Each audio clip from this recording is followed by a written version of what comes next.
Today we're looking at something absolutely catastrophic that happened in the Indian Himalayas.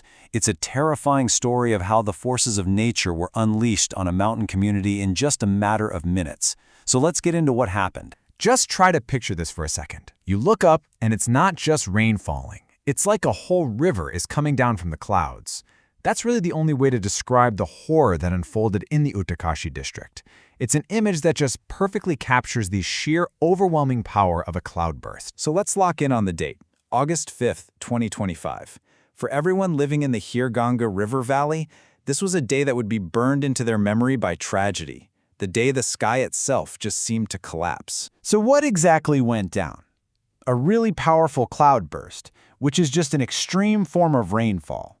It hit the upper area of the Ganga River. And this wasn't just a storm, It was this incredibly concentrated downpour that set off a whole chain reaction of flash floods, landslides, and just devastating mud flows. And the immediate human cost, well, it was heartbreaking. As the first responders started to get to the scene, the initial reports confirmed what everyone feared. At least 4 people had lost their lives. But tragically, that was only the beginning of the story. In the chaos that followed, this really staggering number started to emerge. Around 100 people were reported missing.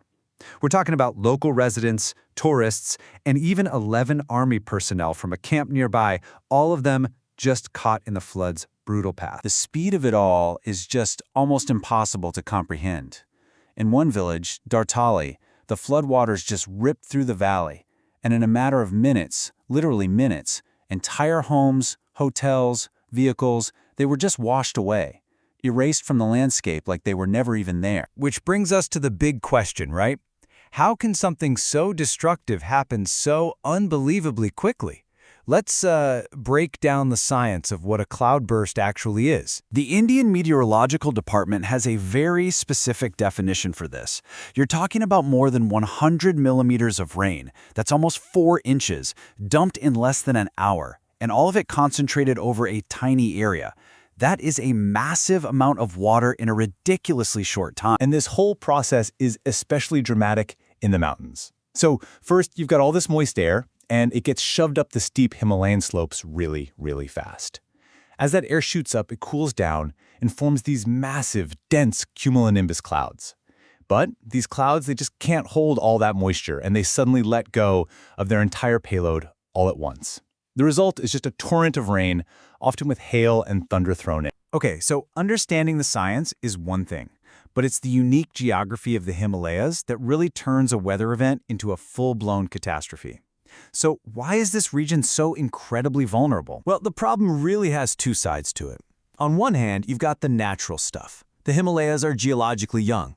That means they have these steep, fragile slopes that are already prone to landslides.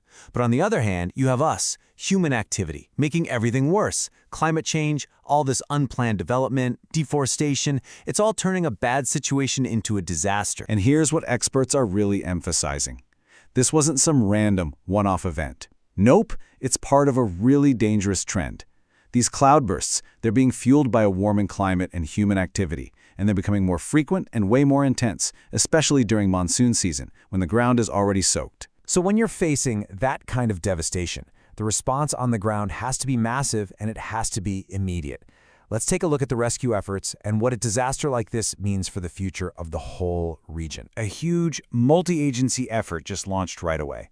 We're talking the Indian Army, the National and State Disaster Response Forces, the Indo-Tibetan Border Police, and all the local authorities, all of them working together in these incredibly tough conditions, using drones, helicopters, tracker dogs, anything they could to find survivors. And to support all of this, the Uttarakhand government stepped up pretty fast, allocating 20 crore rupees in relief funds.